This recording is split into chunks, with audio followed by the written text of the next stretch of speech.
My name is Vic Bell and I'm the Managing Director of IVIC Limited, that's based in the northeast of England. Today I want to discuss the T16 tube light that was designed for hazardous, arduous and wet conditions found in the shipbuilding, tunnelling, construction, rail and paper industries. The two light sources that I am utilising in the demonstration is the T16 12 watt LED tube light and the T16 emergency tube light. To distinguish the T16 emergency light from the standard T16 tube light, we utilise a green coloured end cap. Components of the T16 tube light are an extruded, robust polycarbonate tube that is flame retardant and 1.5mm thick.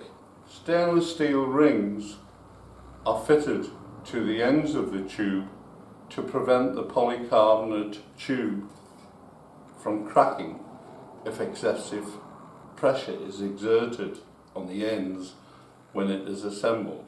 An extruded aluminium former, strips of aluminium to which the LEDs are fitted, printed circuit boards to control and drive the LEDs, lithium batteries for the emergency tube light, end caps, the end cap for the emergency light. The main properties of the polycarbonate tube are in its strength, its flexibility and its ability to allow generated heat from the LEDs to be conducted from the inside to the outside at a faster rate than using standard polycarbonate tubing. The tube is manufactured to incorporate rails into which the extruded aluminium former will slide. The aluminium former is manufactured to fit tightly to the polycarbonate tube for two reasons. One, to increase the strength and robustness of the light fitting. Two, to allow the heat generated by the LEDs to be dispersed to the aluminium former and then to the polycarbonate tube and then to fresh air.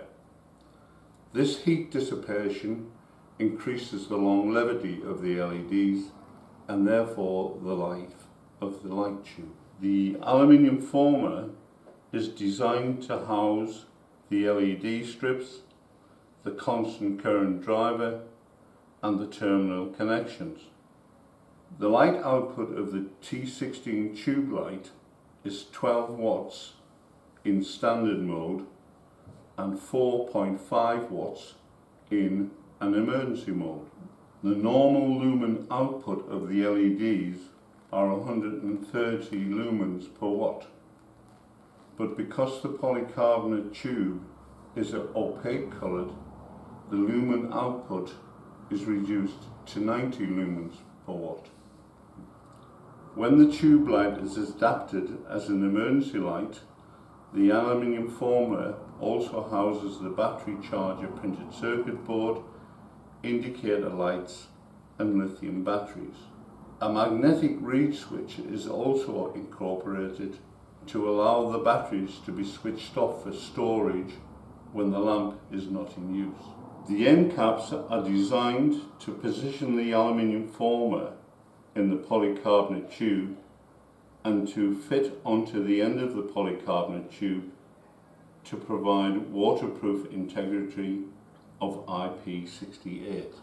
Electrical connections from the power source to the tube light can be provided by various types of cable depending upon the voltage.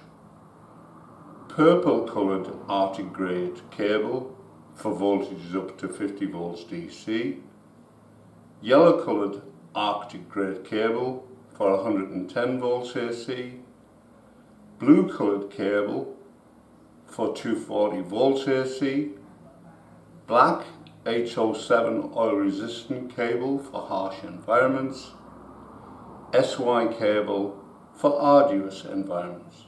The tube light can be utilised as a standalone unit or can be connected together to form a daisy chain. The daisy chain is achieved by feeding through the aluminium former inside the tube light and out of the other end. To connect the lights together in a form of a daisy chain can be easily achieved by utilising plugs and sockets to suit the customer's requirements. The lights can also be supplied with electrical connectors to fit onto any fixed or temporary festoon lighting system. Suspension of the tube light to metal surfaces can be achieved by utilising neodymium magnets secured to the fixing holes on the end caps. Rubber boots can be fitted to the magnets to prevent polished metal surfaces being scratched. For speed of installation as a temporary festoon lighting system, we recommend the use of figure-of-8 cable and IP68 Pearson plugs and sockets.